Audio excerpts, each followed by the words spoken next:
Welcome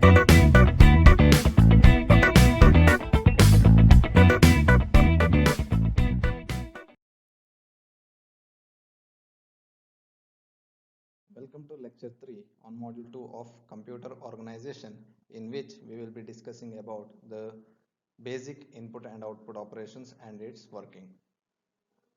In this particular slide, we will discuss about the basic input and output operations. So whenever we come across the basic input and output operations, it is very necessary for any device to perform the task of input as well as output. It has to take certain input and process it, and the output will be transferred. If you take an example of a display unit, for example, if a device wants to receive a data from keyboard, process it and transfer it to display. The simple way of performing such I/O task is to use a method known as program controlled I/O. We know that if you consider the same example where which involves the keyboard as well as the display unit, the speed at which the devices operate are different. Keyboard operates at a very low speed with a transfer rate of maybe a key per second, whereas the display unit performs much faster as compared with the keyboard, while the processor performs at a very high speed in terms of millions of instructions per cycle or per second. So there is a difference between the speeds at which the device operate. So it is very necessary to synchronize the speed between the processor and the I/O devices. That can be done using proper synchronized mechanisms. To synchronize the transfer of data between the input and output, we have to categorize.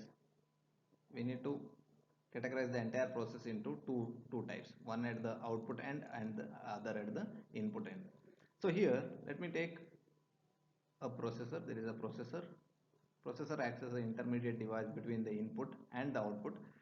So you will have an input device, input processor, and the output. Now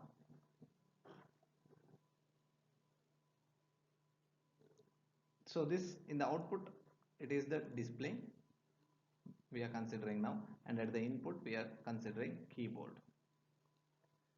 So now whatever key that is being pressed in the keyboard has to be displayed in the output, and it will not take as such. There will be an intermediate code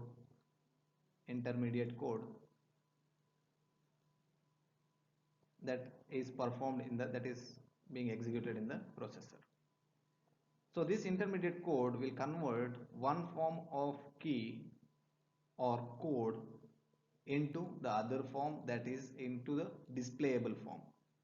So the character that is pressed in the keyboard, that is for example, if it is K, you want to press the or you want to display a letter K in the display unit, it cannot be transferred as such.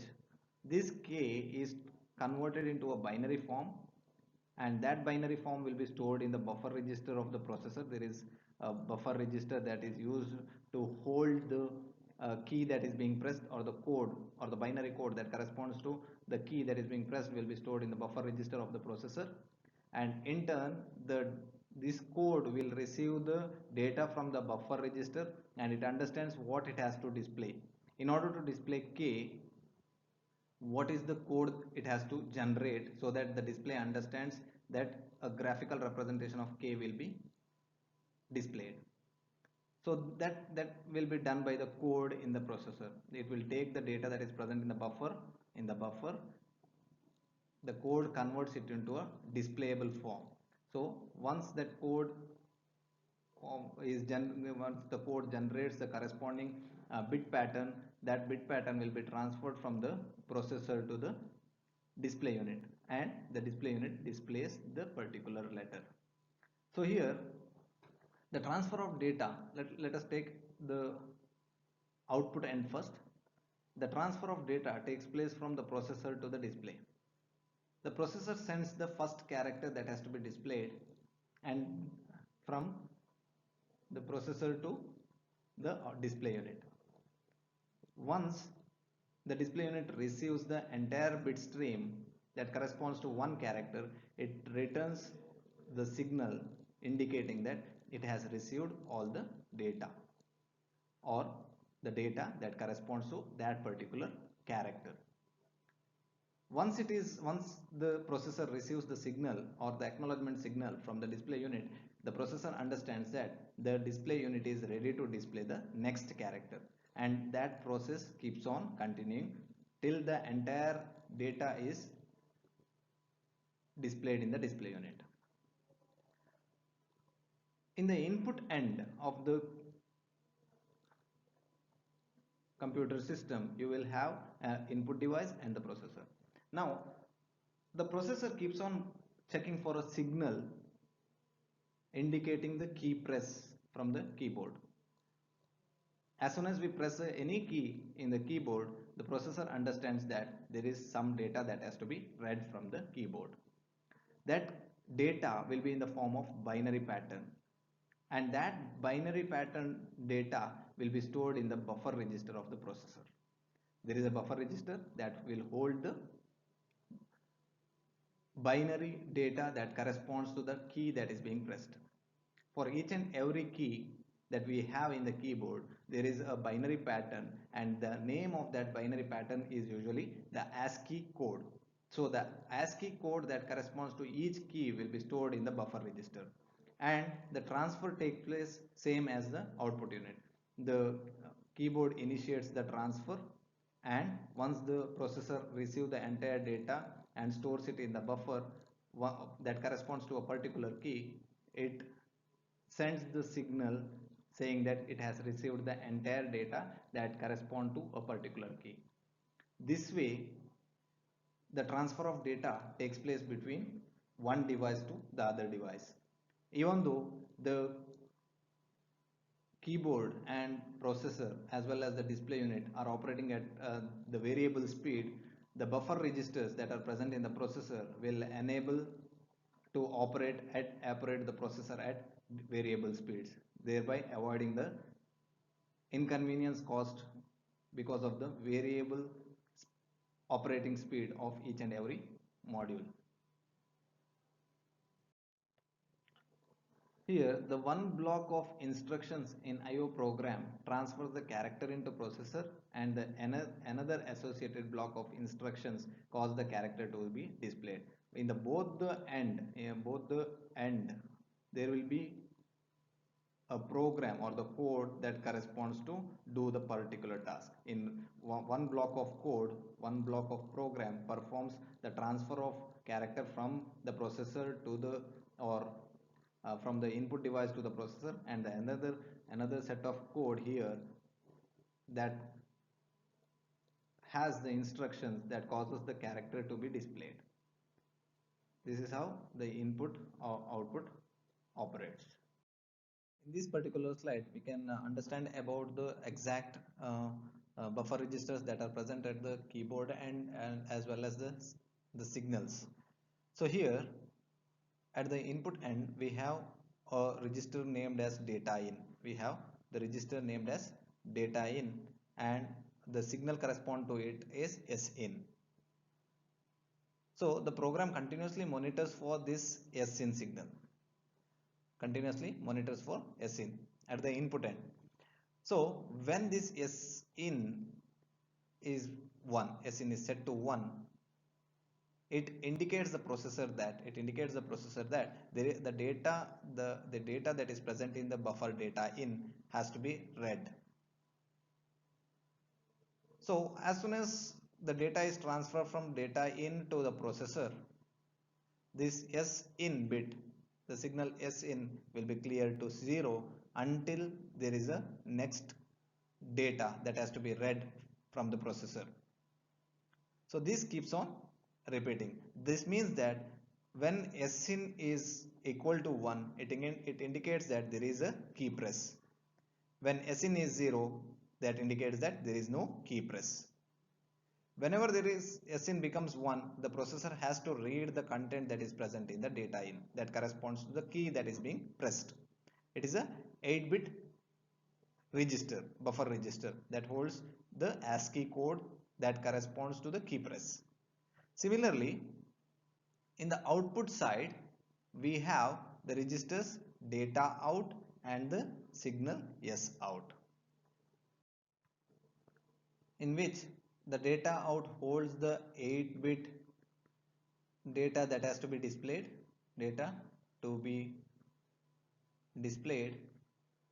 whereas S out is the control signal.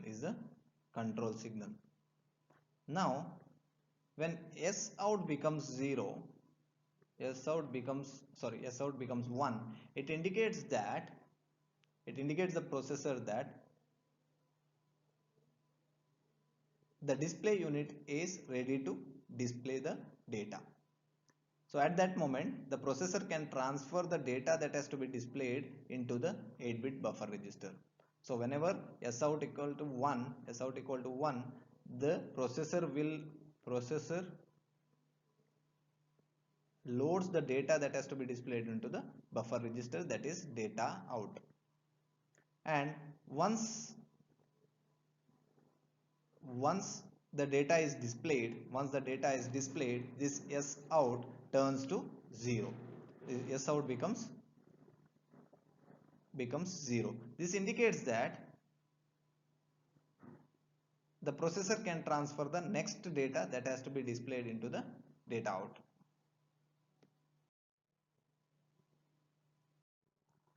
Whenever S out is set to 1, or whenever the display device is ready to receive the character or the second character, the S out bit is set to 1. Whenever this S out bit is set to 1, it indicates that it is ready to receive the data to display. These are the IO registers or the buffer registers that are associated with transfer of input and output data. In this particular slide, we will discuss about the program perspective of reading the input and output. Here, the processor can monitor the keyboard status flag, that is SIN, and transfer the character from data into register R1. That is, see, we have discussed that when SIN is set to 1, then data is present in data in register, and this has to be transferred to the processor. Now, if SIN is 0, then you need to wait for the key press. When SIN is 0 indicates that there is no key press, and if this condition is false,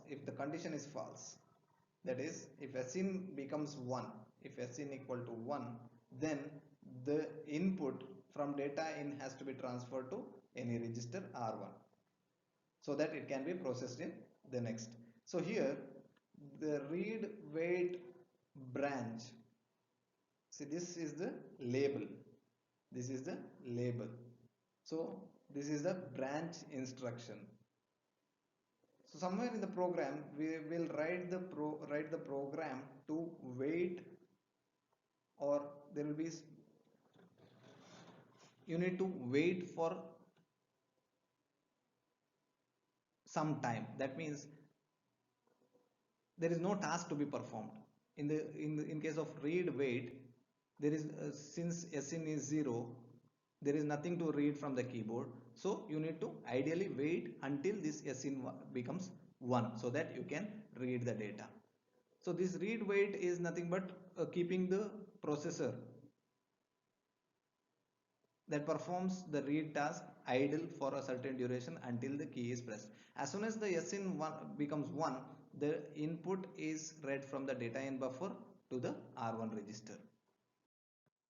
Similarly, the S out, the previous discussion was at the input end. Similarly, the same process takes place at the output end, that is, here the registers will be data out and the S out.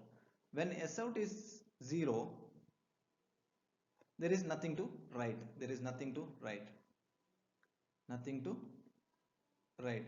When S out turns 1, when S out equal to 1, you need to display the data that is present in the data out. That means the data that is present in the data out register has to be moved to one more register, that is R1. The output operation transfers the characters from R1 to data out to display. This R1 register is in the processor, sorry, from R1 to data out. R1 is in the processor. From processor it will be loaded to data out. As soon as the value is loaded to data out, the S out will be set to 1, indicating that this content has to be displayed. The content that is present in the data out has to be displayed. So for that we have, this is again the label here. These programs, whatever we are discussing now is corresponding to the assembly language program. These are the label, and this label corresponds to some other location where, see for example, this read write and the uh, read wait and the write wait. So somewhere there will be a program, a sequence of program written in the assembly language, and it goes on sequentially. At one stage there will be read wait. The program corresponds to the read wait. There will be some instructions here, and after that there will be one more, that is write wait. These are like the functions. These are like functions, and here there will be code corresponding to write wait. So this is how the program execution takes place. So here in the program you will write the condition whether S out is 1 or 0. If S out is 1, if S out is 1, you need to display the data. Then sorry, if S out is 1, you need to display the data, that is transfer the content that is present in R1 to data out. If S1 is 0, then you need to jump to this, you need to wait until the S out becomes 1. Similarly, the read wait, somewhere here you will check for S in condition. If S in is 0, you need to wait, so you need to jump to this particular location, execute these codes and be there. If S in equal to 1, then you need to transfer the data that is present in the data in register to R1 register. This is the program flow in terms of read write operation is concerned. So this is the separate set of program that are required at the input end as well as the output end that we were discussing in our previous slides. The intermediate code what we were discussing about.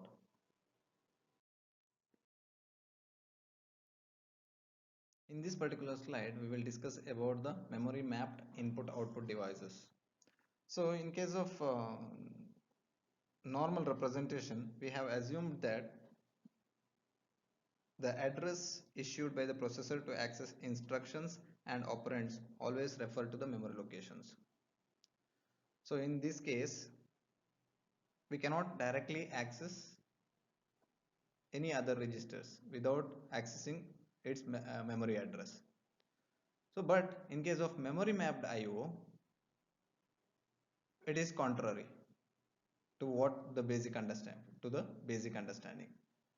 Here in case of memory mapped input output, some of the memory addresses are mapped to refer the peripheral device buffers such as data in and the data out, and we can directly access the data from those such kind of registers without even mentioning the address of those. For example, in this case we have the instructions move byte. See here, in this case move byte data in comma R1. This is the assembly syntax. So here we need not mention the address of what the data in is. We can directly access this particular register. This is not the processor register. Unlike the processor registers that are R1 to Rn, this can be accessed. Other than this, there is no other registers that can be directly accessed. So these registers that corresponds to the input output can be accessed like a register. We need not mention the address. So in this case, move by data in comma R1, the data in corresponds to the input buffer register, whereas the data out corresponds to the output registers or output devices. So the status flags sin and sout are automatically cleared when the buffer registers data in and data out are referenced. This is because of the memory mapped IO. So here you need not set or clear the sin and sout. It will be automatically done as and when these data in and data out are referenced. So the move byte operation code signifies that the operand size is a byte. So the transfer of data, the size of the data that is being transferred from the data into R1 or from R1 to data out is of 8 bits. That is the size of ASCII code. ASCII representation is of 8-bit size. Since these registers sin and sout that are corresponds to the status registers sin and sout corresponds to the bits in the status register, it can be let us assume that the sin takes third bit position or in the third bit position in status. This is the input status and there is out status, that gives the out status sout. So let us assume that the third bit corresponds to the sin and sout of the sin and sout respectively. So here, while writing the assembly language program, the sequence can be written it as read wait test bit hash 3 in status. So it has a this is a general format in the machine instruction sequence. But actual program will be a little bit different, that will have a specific syntax here. So here the read wait test bit hash 3 in status. This is nothing but you are checking for in, whether sin is 0 or 1. Here the next instruction is branch if 0. If sin is 0, there is nothing to transfer from the data into the R1 register. There is nothing to transfer from the keyboard to the processor register. So you need to jump to read wait. There is as I mentioned in our previous slides, it has to go to some other location to execute some code, so that it will wait till this sin status becomes 1. If it is not equal to 0, branch if 0. If 0, you need to jump to some other location. If branch is 0, then you need to jump to some other location. If it is not 0, then you need to transfer the byte size of a data that is present in data in to the R1. This is how the machine language instruction sequence is. First you need to check for the status flag. If the in the status flag, if it is 0, if the third bit is 0, if the third bit that corresponds to sin is 0, then you need to jump to some other location and wait until sin becomes 1. If sin is 1, then you need to transfer the data that is stored in data into R1. Similarly, in case of write operation, you need to test the third bit but of out status register. This is the two register, in status and out status, that gives the status of various, that gives you the conditions of the flags after execution of a particular instruction. Now if the third bit of out status is 0, then you need not, there is nothing to display, so you need to wait.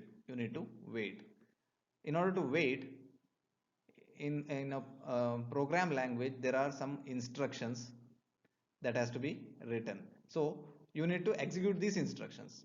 Nothing but if let us assume there is a delay, or you need to randomly wait. So if the branch is 0, if the branch if 0, if the sout is 0, there is nothing to display. If sout is 0, there is nothing to display.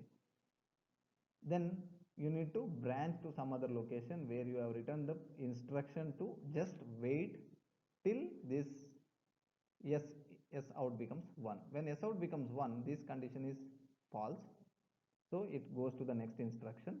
There is no branching, so it goes to the next instruction since it is a sequential program execution. So here a byte of data has to be moved from processor register to the output unit in order to display. See, as the characters are read in one by one, they are stored in a data area in the memory and then echoed back out to display. From the keyboard, the characters are read one by one, and they are stored in the data registers of the memory and then transferred to display whenever required. You need not directly transfer. We cannot. For that matter, we cannot transfer the data directly from the program finishes when the carriage return character CR is read, stored and sent to the display.